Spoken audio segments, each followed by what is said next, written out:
सपा अध्यक्ष अखिलेश यादव को जेपीएनआईसी जाने से रोकने पर मचे सियासी बवाल पर बीजेपी के वरिष्ठ नेता मुख्तार अब्बास नकवी ने हिंदी खबर से खास बात की। इस दौरान उन्होंने कहा कि सपा बोलने को कुछ भी बोल रही है। सुनिए।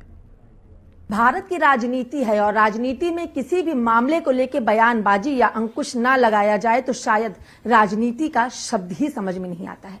बात कर लेना चाहेंगे बीजेपी के वरिष्ठ नेता मुख्तार अब्बास नकवी हमारे साथ मौजूद है। सर, जिस तरीके से उत्तर प्रदेश में देखने को मिला है, जेपीएनआईएस पर जाने से अखिलेश यादव को रोका जा रहा है, वहां पे सुरक्षा कड़ी कर दी गई है, अखिलेश यादव के आवास के बाहर यूपी पुलिस की बैरिकेडिंग लगा दी गई है और कई तरीके के सवाल भी खड़े हो रहे हैं। अब क्या कहेंगे? देखिए, एक चीज आपको समझना होगा कि जब कांग्रेस पार्टी ने आपातकाल के समय देश के लोकतंत्र, देश के संविधान, देश के संवैधानिक और लोकतांत्रिक मूल्यों का अपहरण किया था, हत्या करने की कोशिश की थी, उस वक्त जो है इस देश में आज़ादी की नई जंग शुरू हुई थी, आज़ादी की दूसरी लड़ाई शुरू हुई थी, स्वतंत्रता संग्राम का एक दूसरा संग्राम शुरू हुआ था, जिसमें कि सभी लोगों ने हिस्सेदारी भागीदारी की थी और जयप्रकाश नारायण जी उसके नायक थे।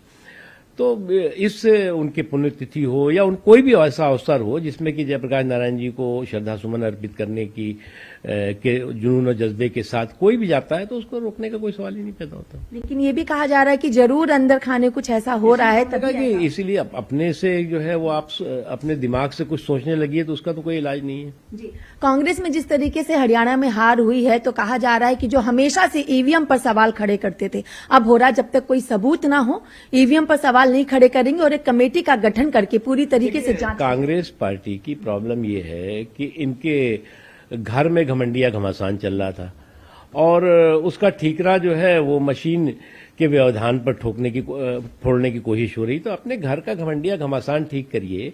हर दूसरा आपके यहाँ नेता जो है मुख्यमंत्री का तमगा लेके घूम रहा था कि हम तो मुख्यमंत्री बन गए, तो पहले अपना घर ठीक करिए, फिर मोहल्ले में शोर मचाइए। एक अलग सा सवाल है, महाराष्ट्र में मदरसे में जो शिक्षक हैं उनको जो देने वाली राशि उसे बढ़ाने की बात देखिए, पहले भी महाराष्ट्र में main stream education formal education के साथ जोड़ने के लिए किया है और अच्छी बात है। बहुत बहुत शुक्रिया। हमने बात की बीजेपी के वरिष्ठ नेता मुख्तार अब्बास नकवी से। वीडियो जर्नलिस्ट निशांत के साथ में कंचन अरोड़ा, दिल्ली, हिंदी खबर। और वक्त एक छोटे से ब्रेक का है, फौरन हाजिर होंगे।